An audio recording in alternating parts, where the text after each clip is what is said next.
कक्षा लेखन कौशल से विषय ईमेल लेखन।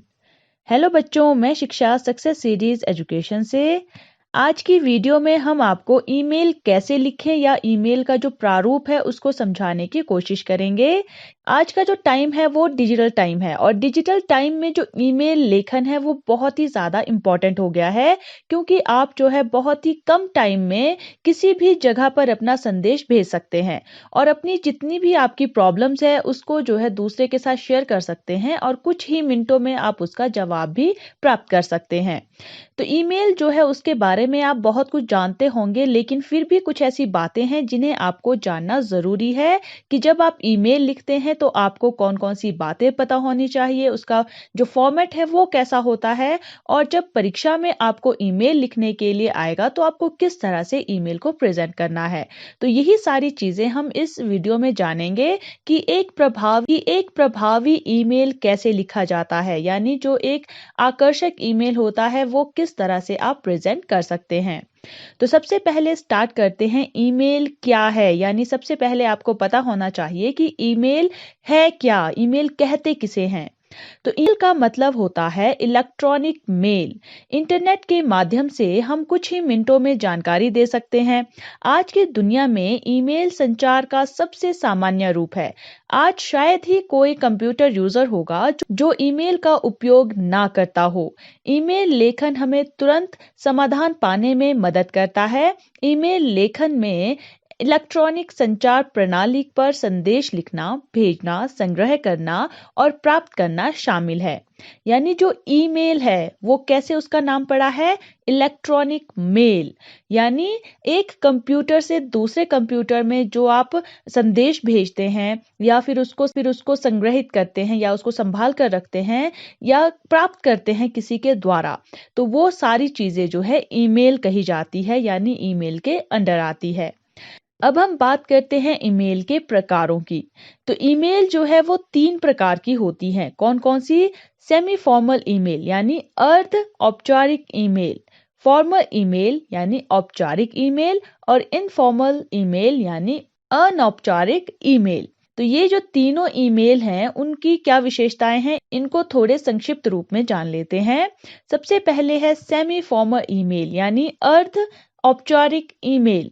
सहपाठी या साथ में काम करने वाले, यानी जो आप कर्मचारी जिसे कहते हैं, किसी विषय के अंतर्गत, यानी जो भी कोई ऐसा विषय है जिसको आप शेयर करना चाहते हैं, जो आपके साथ पढ़ते हैं या जो आपके साथ काम करते हैं, ये आता है आपके अर्ध औपचारिक ईमेल में यानी सेमी फॉर्मल ईमेल में।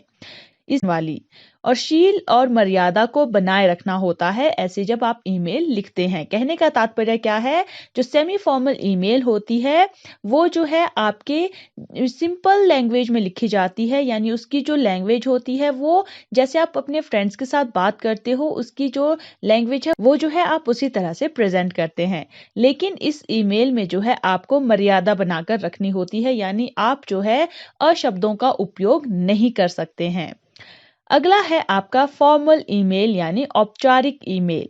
ये जो है व्यापारिक वार्तालाप के लिए यूज की जाती है, यानी जैसे आपके जो बिजनेस पर्पस के लिए जो आप ईमेल भेजते हैं वो आपके फॉर्मल ईमेल्स में आता है। तो कंपनियों, सरकारी विभागों, स्कूल प्राधिकरणों या किसी अन्य अधिकारियों को लिखा गया ईमेल जो है इन फॉर्मल ईमेल के अंडर आता है। यानी जो आपके बिजनेस के रिगार्डिंग हो या किसी कंपनी को आप लिख रहे हैं या सरकार के कंपनी को आप लिख रहे हैं या सरकार के किसी अधिकारी को आप लिख रहे हैं या फिर स्कूल में अपने किसी अध्यापक को या प्रिंसिपल को आप कोई ईमेल लिखना चाह रहे हैं, तो वो आएगा आपके फॉर्मल ईमेल के अंडर। और इसके बाद है इनफॉर्मल ईमेल यानी अनौपचारिक ईमेल। तो ये जो ईमेल है वो किसको लिखे जाते हैं? रिश्तेदार, परिवार या दोस्तों को। और अनौपचारिक ईमेल लेखन के लिए कोई विशेष नियम नहीं है, व्यक्ति अपनी पसंद की किसी भी भाषा का उपयोग कर सकता है। यानी जो इनफॉर्मल ईमेल है उसमें आपके लिए कोई भी रूल्स नहीं लगते हैं, आप किसी भी तरह की भाषा का यूज कर सकते हैं, क्योंकि आप जो है ये अपने रिश्तेदारों को लिख रहे हैं, परिवार वालों को लिख रहे हैं या अपने फ्रेंड्स को लिख रहे हैं, तो वहां पर आप अपनी कोई भी लैंग्वेज यूज कर सकते हैं। लेकिन आपको ध्यान कहाँ रखना होता है? औपचारिक ईमेल में, यानी जो फॉर्मल ईमेल्स होती है तो अब जो है जो फॉर्मल ईमेल्स है यानी जो औपचारिक, उनको लिखते समय किन किन बातों का आपको ध्यान रखना होता है, वो कौन कौन सी बातें हैं कि जब आप कोई फॉर्मल ईमेल लिखें तो आप किन किन बातों को इग्नोर नहीं कर सकते हैं। सबसे पहले है ईमेल का विषय स्पष्ट होना चाहिए, क्योंकि आप किसी बड़े अधिकारी को लिख रहे हैं या फिर अपने बिजनेस पर्पस के लिए लिख रहे हैं, तो इसका जो सब्जेक्ट है वो बिल्कुल क्लियर होना चाहिए, ताकि जो दूसरा है उसको समझने में देरी ना हो, यानी जो आपके गंभीरता है उस ईमेल को लिखने के लिए वो उसे स्पष्ट रूप से प्राप्त हो जाए। तो औपचारिक ईमेल पता लिखें, यानी जो आपका एड्रेस है वो कैसा होना चाहिए, इसमें औपचारिक यानी फॉर्मल। अल्प शब्दों को लिखने से बचें। अल्प शब्द किसे कहते हैं, जैसे आप शॉर्ट फॉर्म्स यूज करते हैं। तो जब भी आप औपचारिक ईमेल लिख रहे हैं या जो फॉर्मल ईमेल्स हैं, जब आप अपने बिजनेस पर्पस के लिए लिख रहे हैं, अपने प्रिंसिपल को लिख रहे हैं, किसी अधिकारी को लिख रहे हैं, तो आप एक बात बिल्कुल ध्यान में रखेंगे कि आप कभी भी जो है शॉर्ट टर्म्स में जो आप यूज करते हैं वर्ड्स को, उनको नहीं लिखेंगे। आप पूरा अच्छे से अपने वर्ड्स को प्रेजेंट करेंगे, यानी पूरी फुल फॉर्म्स आप लिखेंगे हर एक वर्ड की। किसी भी वर्ड को आप शॉर्टकट में नहीं लिखेंगे या फिर किसी भी शब्द को आप शॉर्ट फॉर्म में बिल्कुल नहीं लिखेंगे। शॉर्ट फॉर्म लिखने से आप हमेशा बचेंगे जब भी आप औपचारिक ईमेल लिख रहे हैं। कोई भी टिप्पणी अपमानजनक ना हो, यानी जो भी आप बात कह रहे हैं या किसी भी बात पर अगर आप अपना ओपिनियन सेट कर रहे हैं, तो वो कभी भी अपमानजनक नहीं होना चाहिए। संदेश को एडिट करें, यानी जो भी आप अपना संदेश भेजना चाह रहे हैं, मैसेज कन्वे करना चाह रहे हैं, उसको आप एक बार एडिट कर लें, यानी उसको एक बार अच्छे से देख लें कि कहीं उसमें कोई गड़बड़ ना हो। तुरंत जवाब दें। अगर आपको कोई अधिकारी मेल भेज रहा है तो आप जो है तुरंत उसका जवाब दें। ये एक औपचारिक ईमेल को लिखते समय आपको ध्यान रखना होता है। अब हम बात करेंगे ईमेल का उपयोग क्या है, क्यों ईमेल जो है वो यूजफुल है, क्यों जो है आपको ईमेल लिखना आना चाहिए या भेजना आना चाहिए, ये क्यों आवश्यक है। ये चीजें हम डिस्कस करेंगे कि हम दिन में किसी भी समय किसी भी व्यक्ति से संपर्क कर सकते हैं और वह मेल पढ़ सकता है और अपनी सुविधा अनुसार प्रतिक्रिया दे सकता है। सबसे पहला उपयोग क्या है कि इसमें कोई भी टाइम लिमिट नहीं है, यानी कोई भी ऐसा नहीं है कि आप रात में नहीं भेज सकते हैं या दिन में ही भेज सकते हैं। आप जो है दिन के किसी भी टाइम पर जो है ईमेल कर सकते हैं किसी भी व्यक्ति को, और वो व्यक्ति जैसे ही मेल पढ़ता है तो वो तुरंत उसका जवाब दे सकता है। ईमेल को व्यक्ति के समय का सम्मान करने और अनावश्यक संचार से बचाता है, यानी वो आपके टाइम को भी बचाता है और जो अनावश्यक संचार होता है उससे भी वो व्यक्ति को बचाता है। यह बिना किसी लागत से किया जाता है यदि सिस्टम इंटरनेट से जुड़ा है, यानी इसमें आपको कोई पैसे नहीं लगते हैं अगर आपका जो सिस्टम है वो इंटरनेट से जुड़ा हुआ है, यानी इसके लिए इंटरनेट होना बहुत ज़्यादा ज़रूरी है। बाकी जो है ये फ्री में जो है आप अपना मैसेज जो है वो दूसरे व्यक्ति को कन्वे कर सकते हैं। ईमेल का उपयोग संचार के साधन के रूप में किया जा सकता है, जैसे एक विफलता या अपडेट की सूचना देना, निर्देशों और दिशा निर्देशों का पालन करने के लिए टीम की मदद करना, यात्रा के लिए रूट मैप, सफाई या अस्पताल में भर्ती होने के निर्देश और उपयोगकर्ता के लिए प्रासंगिक कुछ भी। यानी आप ईमेल में कोई भी जो भी आप संदेश यूज करना चाहते हैं या मैसेज कन्वे करना चाहते हैं या फिर कोई भी चीज जो है किसी को बताना चाहते हैं, आप ईमेल के थ्रू जो है इमीडिएटली कुछ ही मिनटों में अपना जो मैसेज है वो कन्वे कर सकते हैं। ये जो है सबसे बड़ा उपयोग है ईमेल का। शैक्षिक दृष्टि से प्रवेश के लिए आवेदन करने, रिजल्ट प्राप्त करने और नौकरी के प्रस्ताव के लिए ईमेल भेजे जा सकते हैं। यानी यहाँ पर भी देखिए, आपके एजुकेशन सिस्टम में हो या फिर आपके जो जॉब है वहां पर भी ईमेल जो है बहुत ज्यादा इंपॉर्टेंट है। हर जगह जो है ईमेल भेजे जा सकते हैं। यह संचार को सुचारू और सरल बनाने में मदद करता है। सबसे बड़ी उपयोगिता क्या है कि जो संचार है, यानी जो हमारा मैसेज कन्वे करने का तरीका है, जैसे पहले हम पत्र से करते थे, फिर फोन में मैसेज टाइप करके करते हैं, इस तरह से जो भी आप मैसेज कन्वे करते हैं, ये सबसे जो है सरल तरीका है अपने मैसेज को दूसरे व्यक्ति तक पहुंचाने का। अब बात करते हैं कि ईमेल लिखते समय किन बातों का आपको ध्यान रखना है। पहले हमने क्या बात ध्यान में रखी है कि जो औपचारिक ईमेल है उनको लिखते समय आपको किन किन बातों को ध्यान में रखना है। लेकिन जब आप ईमेल लिखते हैं उसमें आपको कौन कौन सी बातें ध्यान रखनी है, इनको हम डिटेल में जान लेते हैं। सबसे पहले मेल को लॉगिन करते हैं तो एक नया पेज खुलता है जिसमें कंपोज यानी जो प्लस का साइन होता है वो बाईं ओर ऊपर दिखाई देता है। दूसरी बात है, कंपोज पर क्लिक करने पर एक नया पेज दाईं तरफ खुलता है। दाएं पेज पर सबसे ऊपर फॉर्म, फिर टू, उसके नीचे सब्जेक्ट, उसके नीचे संदेश लिखने का स्थान रहता है। एक से अधिक लोगों को मेल भेजने के लिए अल्प विराम यानी कॉमा देकर उसकी आईडी टाइप करके भेज सकते हैं। सब्जेक्ट में ईमेल का विषय संक्षेप में लिखते हैं। ये सारी चीजें क्या है, ये स्टेप वाइज हम बता रहे हैं कि आपको कैसे जो है अपना ईमेल लॉगिन करना है, उसमें किस तरह से आप अपना। अगली बात आपने ध्यान में रखनी है सीसी, यानी सीसी का अर्थ है कार्बन कॉपी।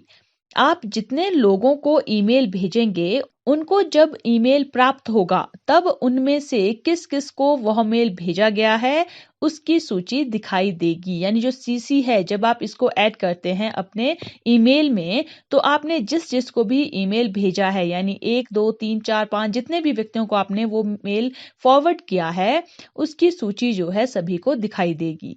अगला है बीसीसी। बीसीसी का अर्थ है ब्लाइंड कार्बन कॉपी। इसमें आप एक से अधिक लोगों को मेल भेज सकते हो किंतु बीसीसी किसे भेजी गई उसकी लिस्ट नहीं दिखाई देगी, यानी ये एक तरह से प्राइवेट आप कर सकते हैं। मेल सेंड होने पर भेजने वाले को मैसेज सक्सेसफुली सेंड दिखाई देगा। अगर आपको message PDF file, power point एवं वीडियो को भेजना है तो उसके लिए अटैचमेंट फाइल पर क्लिक करके भेज सकते हैं। तो ये जो स्टेप्स हैं ये आपको थोड़े से पता होने चाहिए अगर आप किसी को मेल भेज रहे हैं। ये जो है कुछ कॉमन सी बातें हैं जो आपको ध्यान में रखनी है। अब हम आते हैं अपने सबसे इंपॉर्टेंट पॉइंट पर, ईमेल लेखन के प्रारूप पर, यानी फॉर्मेट जो ईमेल का होता है। किस तरह का फॉर्मेट रहता है? सबसे पहले है प्रेषक यानी फॉर्म। मेल भेजने वाले का ईमेल पता, यानी जो फॉर्म आता है आपके सबसे पहले लिखा हुआ, उसमें आप जो मेल भेज रहा है उसका ईमेल पता लिखेंगे। प्रेषेती यानी टू, मेल प्राप्त करने वाले का ईमेल पता, यानी जिसको आप मेल भेज रहे हैं, जो प्राप्त करने वाला है उस मेल को, उसका ईमेल पता आप टू में फिल करेंगे। फिर आता है सीसी यानी कार्बन कॉपी और बीसीसी यानी ब्लाइंड कार्बन कॉपी। ये दोनों चीजें जो है अगर आप ऐड करना चाहते हैं तब आपको ये ऐड करनी होती है, वरना आप इन दोनों को स्किप भी कर सकते हैं। उसके बाद है विषय। यहाँ ईमेल का विषय संक्षेप में लिखते हैं, यानी जो विषय है, सब्जेक्ट है, उसको आप यहाँ पर छोटे तौर पर लिखते हैं ताकि जब आपका मेल किसी को प्राप्त हो और वो सबसे पहले आपका सब्जेक्ट देखे तो उसको पहले ही पता चल जाए कि आपने किस बारे में मेल भेजी है। उसके बाद है अभिवादन। जिसे ईमेल लिखा जा रहा है उसके आदर स्वरूप शब्द लिखा जाता है, जैसे प्रिय या महोदय आदि, यानी विषय के बाद। अब है मुख्य विषय वस्तु, यानी विषय से संबंधित विस्तार से विषय लिखा जाता है। जो भी आपने ऊपर सब्जेक्ट में मेल का जो विषय है, जो सब्जेक्ट है, वो संक्षिप्त रूप में लिखा था, अब जो है अभिवादन के बाद उस सारे टॉपिक को जो है थोड़ा डिटेल में आप कन्वे करते हैं। समापन यानी कथन समाप्त करना। अटैचमेंट ज्वाइन करें, यानी पीडीएफ, मैसेज आदि फाइल अटैच करना। और फिर है हस्ताक्षर, यानी प्रेषक का नाम या संकेत आदि जो भी आप लिख सकते हैं। तो ये रहता है आपके ईमेल का फॉर्मेट। ये आपको ध्यान में रखना है क्योंकि जब आपको एग्जाम में ईमेल लिखने के लिए आता है तो आपको ये सारी चीजें पता होनी चाहिए, तो आप आसानी से जो है अपना ईमेल लिख सकते हैं। अब जो है हम इन प्रारूपों को थोड़ा डिटेल में जानते हैं कि ईमेल के फॉर्मेट में जो ये पॉइंट्स हैं वो जो है क्या बताते हैं, उसमें आपको क्या लिखना होता है। सबसे पहले है प्रेषक। यहाँ आपको अपना ईमेल पता दर्ज करना होता है, अर्थात जो ईमेल भेजने वाला है उसका ईमेल पता यहाँ भरना होता है, यानी जो भी आपकी ईमेल आईडी है वो आपको प्रेषक यानी फॉर्म की जगह पर फिल करनी है। अगला है प्रेषिती। यहाँ आपको ईमेल प्राप्त करने वाले का ईमेल एड्रेस डालना होगा। अगर आप किसी कंपनी को ईमेल करना चाहते हैं तो आपको उस कंपनी का ईमेल एड्रेस भरना होगा। यानी प्रेषक में आप अपना ईमेल एड्रेस डालेंगे और प्रेषिती में आप उसका ईमेल एड्रेस डालेंगे जिसको आप मेल भेजना चाह रहे हैं। अगला है सीसी यानी कार्बन कॉपी। जब आप एक ही ईमेल 2 या 2 से अधिक ईमेल पते पर भेजना चाहते हैं तो कार्बन कॉपी का उपयोग किया जाता है। मतलब आप एक से अधिक रिसीवर को एक ही संदेश भेजने के लिए कार्बन कॉपी का उपयोग कर सकते हैं। अगला है आपका बीसीसी यानी ब्लाइंड कार्बन कॉपी। तो बीसीसी का मतलब होता है blind carbon copy. Carbon copy की तरह ही इसका भी उपयोग एक से ज्यादा लोगों के मेल भेजने के लिए किया जाता है, लेकिन ब्लाइंड कार्बन कॉपी में लिखा हुआ ईमेल एड्रेस प्रेषिती यानी 2 में और कार्बन कॉपी द्वारा ईमेल प्राप्त करने वाले ब्लाइंड कार्बन कॉपी का ईमेल एड्रेस नहीं देख सकते। साधारण शब्दों में आप कह सकते हैं कि आप एक साथ 3 ईमेल भेज रहे हैं, लेकिन किसी एक पर्सन के ईमेल को छुपाना है तो उसका email blind carbon copy box में लिखें ताकि प्रेषिती यानी 2 में और कार्बन कॉपी ईमेल प्राप्तकर्ता ब्लाइंड कार्बन कॉपी का ईमेल एड्रेस नहीं देख पाएंगे। कहने का तात्पर्य क्या है सीधे सीधे कि मान लीजिए आप 3 या 4 व्यक्तियों को जो है कोई मेल फॉरवर्ड कर रहे हैं, लेकिन आप उन 4 व्यक्तियों में से किसी एक व्यक्ति का चाहते हैं कि आप इसको प्राइवेटली जो है ये फॉरवर्ड करें। ये अलग से जो 3 लोगों को आप भेज रहे हैं उन तीनों को उस चौथे व्यक्ति का पता ना चले कि आपने जो है उस चौथे व्यक्ति को भी मेल सेंड किया है। तो वहां पर जो चौथा वो व्यक्ति है उसका ईमेल एड्रेस आप कहां पर डालेंगे? ईमेल ब्लाइंड कार्बन कॉपी के बॉक्स में।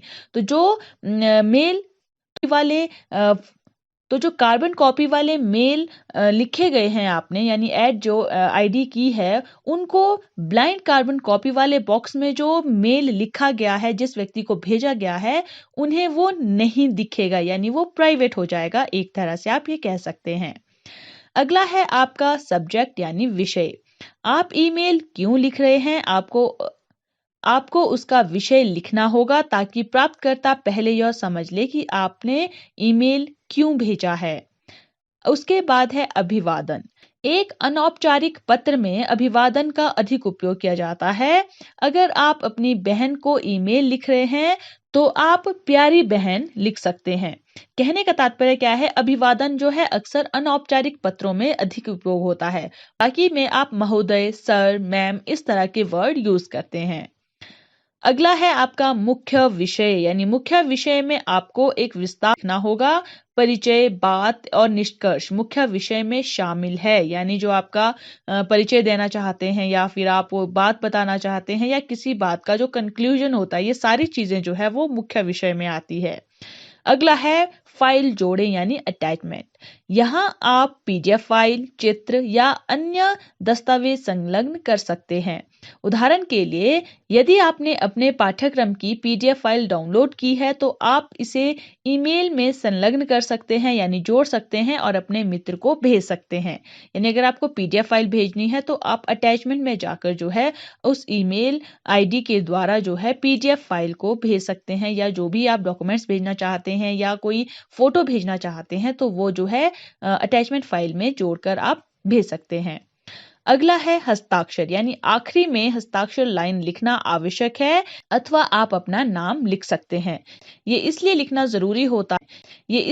जरूरी होता है ताकि जो आपका ईमेल प्राप्त कर रहा है उसको जो है पता चले कि कौन उसे मेल कर रहा है, क्योंकि कभी कभी जो है जिसे आप मेल कर रहे हैं उसको आपकी ईमेल आईडी नहीं पता होती है। क्या पता आपने अपनी ईमेल आईडी जो है अपने असली नाम से न बनाकर अपना कोई निकनेम यूज किया हो या फिर कोई दूसरा नाम आपने यूज किया है अपनी ईमेल आईडी को बनाने के लिए। तो जिसको आप मेल कर रहे हैं लास्ट में अगर आप अपना नाम लिख लेते हैं तो वहां से उसे पता चल जाएगा कि किसने उसे ये मेल किया है।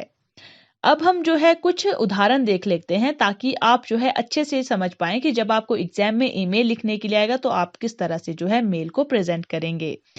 तो पहला उदाहरण है, अपने मित्र को अपनी जन्मदिन की पार्टी के लिए निमंत्रण देने हेतु लगभग 100 शब्दों में ईमेल लिखिए। तो किस तरह से लिखेंगे? प्रेषक यानी फॉर्म में आप अपना जो ईमेल एड्रेस है वो डालेंगे और प्रेषिती यानी टू में आप जो है जिसे भेज रहे हैं यानी जो आपका फ्रेंड है आप उसकी ईमेल आईडी जो है वो यहाँ पर फिल करेंगे। सीसी और बीसीसी जो है आवश्यकता अनुसार आप यूज करेंगे। विषय है पार्टी का निमंत्रण। अभिवादन, प्रिय राकेश। मुख्य विषय वस्तु में आप क्या लिखेंगे कि मुझे लगता है कि आपको मेरा जन्मदिन याद होगा, इसलिए मुझे आपको यह बताते हुए बहुत खुशी हो रही है कि 10 जुलाई की तारीख स्टार हॉल में जन्मदिन की पार्टी है जिसका समय रात में 10 से 12 बजे तक है। समापन में आप लिखेंगे कि आपको इस बर्थडे पार्टी में जरूर आना है। अटैचमेंट ज्वाइन करें यानी ये आवश्यकता अनुसार है। अगर आपको आवश्यकता है तो आप कुछ यहाँ पर अटैच कर सकते हैं, वरना आप इसे स्किप कर सकते हैं। और हस्ताक्षर यानी मुकेश। इस तरह से आप जो है अपना ईमेल प्रेजेंट करेंगे। यानी ये सारी चीजें आपको लाइन वाइज याद रखनी है कि पहले क्या आपने लिखना है, उसके बाद क्या लिखना है और फिर लास्ट में क्या लिखना है। एक और उदाहरण देख लेते हैं ताकि आप और आसानी से समझ पाएं। शर्मा सोसाइटी के मुख्य सीवर की मुरम्मत हेतु लगभग 100 शब्दों में ईमेल लिखिए। तो प्रेषक की जगह पर आप अपना ईमेल लिखेंगे, प्रेषिती की जगह पर आप वो ईमेल डालेंगे जिसको आप मेल भेज रहे हैं। सीसी और बीसीसी ये दोनों जो है आवश्यकता अनुसार यूज करेंगे। विषय में आप लिखेंगे सीवर मुरम्मत के लिए अनुरोध हेतु और अभिवादन में आएगा महोदय जी। और मुख्य विषय वस्तु क्या रहेगी? जो आपने विषय लिखा है उसी को आप जो है विस्तार में प्रेजेंट करेंगे। जैसे शर्मा सोसाइटी का मुख्य सीवर टूट गया है जिसके कारण नाले का गंदा पानी सड़क पर आ गया है। बहुत ज्यादा गंदगी और बदबू फैल रही है, इसलिए मैं आपसे अनुरोध करता हूं कि कृपया इस नाले की मुरम्मत करवाएं। समापन में आप लिखेंगे मुझे आशा है कि आप इस मुरम्मत को जल्द से जल्द पूरा कर लेंगे। अटैचमेंट ज्वाइन करें यानी आवश्यकता अनुसार आप यहाँ पर अटैचमेंट ज्वाइन कर सकते हैं। और हस्ताक्षर आएगा सुरेश यानी आपका नाम। तो इस तरह से अपने एग्जाम में भी आप ईमेल लिख सकते हैं।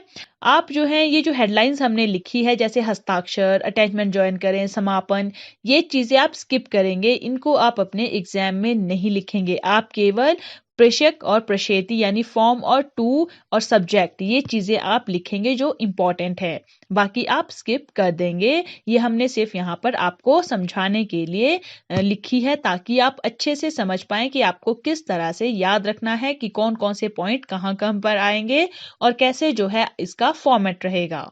आशा करते हैं कि ईमेल विषय पर ये वीडियो आपके लिए सहायक सिद्ध होगी। और इसी तरह की इंपॉर्टेंट वीडियोस के लिए, ग्रामर वीडियो के लिए आप हमारे चैनल सक्सेस सीरीज एजुकेशन को फेसबुक, यूट्यूब, इंस्टाग्राम और ट्विटर पर भी फॉलो कर सकते हैं।